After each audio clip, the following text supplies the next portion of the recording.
Namun, apakah kita sebagai orang tua juga merasa bahwa bukan hanya ada anak durhaka, tapi juga ada orang tua yang durhaka terhadap anak?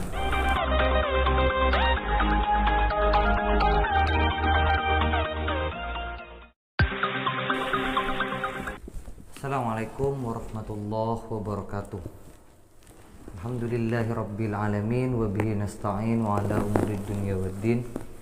Salatu wassalamu ala asrafil anbiya wal mursalin wa ala alihi wa ashabihi wa man tabi'ahum bi ihsanin ila yaumin nahdah. Alhamdulillah, pada kesempatan malam hari ini kita masih bisa berkumpul, masih bisa menjalankan aktivitas sehari-hari karena kudrah dan iradahnya Allah Subhanahu wa taala yang mentakdirkan kita seperti saat ini.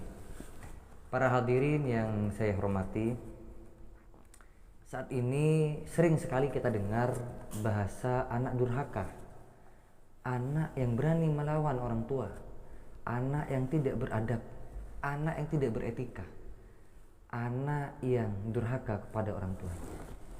Namun, apakah kita sebagai orang tua juga merasa bahwa bukan hanya ada anak durhaka, tapi juga ada orang tua yang durhaka terhadap anak?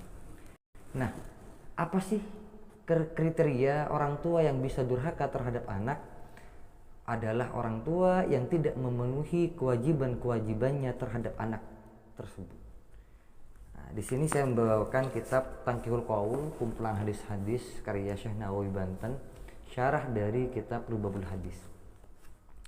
Di sini dijelaskan bahwa Rasulullah pernah bersabda, Ya ma'syaral muslimin, man razaqahullahu ta'ala biwaladin fa'alaihi bita'dibihi wa ta'limihi, fa inna man allamah waladahu wa addabahu razaqahullahu syafa'atah, wa man tarakah waladahu jahilan kana kullu dhanbi amalihi alaihi kadza fi riyadhis shalihin.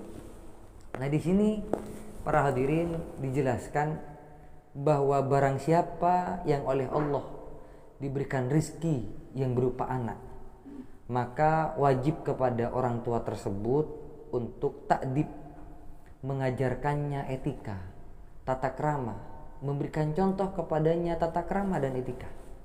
Itu yang pertama. Yang kedua, wa ta'limihi, dan mengajarkannya utama tentang ulumuddin, ilmu-ilmu tentang agama.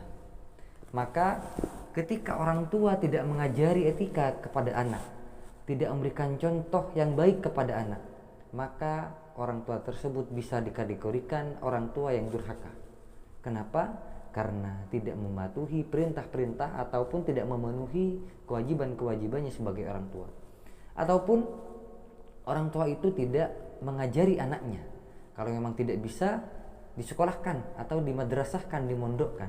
Nah, apabila tidak dilakukan, orang tua tidak memondokkan anak, orang tua tidak menyekolahkan anak di sekolah-sekolah agama, dan dia hingga tua bodoh, maka segala dosa-dosanya itu ditanggung oleh kedua orang tuanya. Di sini dijelaskan, wa man tarakah waladahu jahilan kana kullu dhanbi amalihi alaihi. Apabila orang tua membiarkan anaknya bodoh, membiarkan anaknya tidak bersekolah, maka setiap dosa-dosa yang dilakukan oleh anak tersebut orang tua juga akan mendapatkan imbasnya. Nah, maka dari itu para hadirin, kita selaku orang tua harus mengetahui apa saja kewajiban-kewajiban kita yang harus kita berikan kepada anak.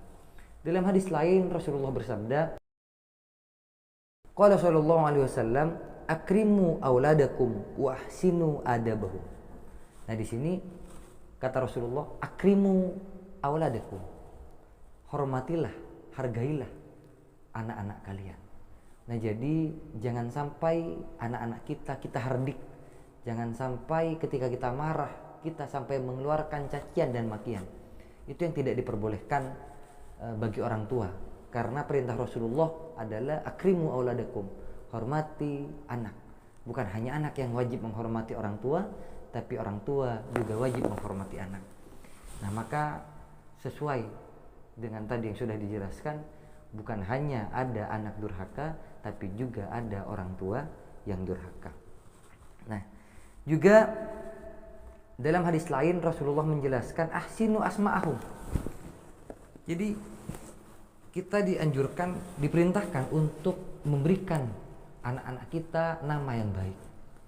Nah, apabila ada anak-anak kita yang kita berikan nama yang jelek, itu juga kita tidak memenuhi kewajiban kita selaku orang tua. Karena nama merupakan harapan untuk anak, harapan orang tua untuk anak ke depannya. Nah, itu dia. Jadi ada beberapa hal yang memang harus kita lakukan. Dan juga para hadirin, Rasulullah bersabda dalam kitab ini, li ayyu'addiba ar-rajulu waladahu khairun lahu min ayyatasaddaqah bisa'in. Jadi orang-orang yang memberikan biaya pendidikan kepada anaknya, baik itu pendidikan etika, pendidikan moral, ataupun pendidikan formal, diniyah misalkan, formal yang agama, maka itu lebih baik min ayyatasaddaqa bisa'in, daripada orang tua itu bersedekah secara material kepada orang lain. Kenapa? Di sini dijelaskan bahwa idza addabahu sarat af'aluhu min sadaqatihi al-jariyah wa sadaqatus sa' yang qati'u thawabaha. Jadi karena ketika kita mengajari anak-anak kita atau menyekolahkan anak-anak kita, maka anak-anak kita itu akan menjadi investasi atau menjadi sedekah jariyah bagi kita. Namun apabila kita memberikan satu sok, memberikan sedekah pada orang lain, nah itu belum tentu menjadi jariyah atau mengkoti. Setelah misalkan ketika kita memberikan makanan kepada orang lain, setelah makanan itu habis, ya sudah tidak ada lagi. Tapi kalau kita berinvestasi kepada anak, maka sampai kapanpun hal itu tetap akan berguna bagi kita, bahkan sampai kita mati. Sesuai dengan dawuh Rasulullah, idza mata ibnu Adam inqata'a amaluhu illa thalathah. Ketika anak Adam itu wafat, maka segala amalnya akan terputus kecuali 3. Yang pertama, al-ilmu yuntafa' bih, ilmu yang bermanfaat. Yang kedua, shadaqatun jariyah, sedekah yang terus mengalir, berjalan. Dan yang terakhir adalah waladun sholihi da'u bihi. Yang terakhir adalah anak-anak kita yang mendoakan kita. Ai kullu mu'min yad'u bihi dalam kitab I'anatut Talibin. Jadi para hadirin, jadilah kita orang tua yang baik, orang tua yang bisa memberikan contoh kepada anak-anak kita. Jangan sampai kita mengeluarkan bahasa-bahasa kotor, cacian, makian kepada anak-anak kita. Mungkin itu saja dari saya. Akhiran, wallahul muwaffiq ila aqwamit thoriq. Assalamualaikum warahmatullahi wabarakatuh.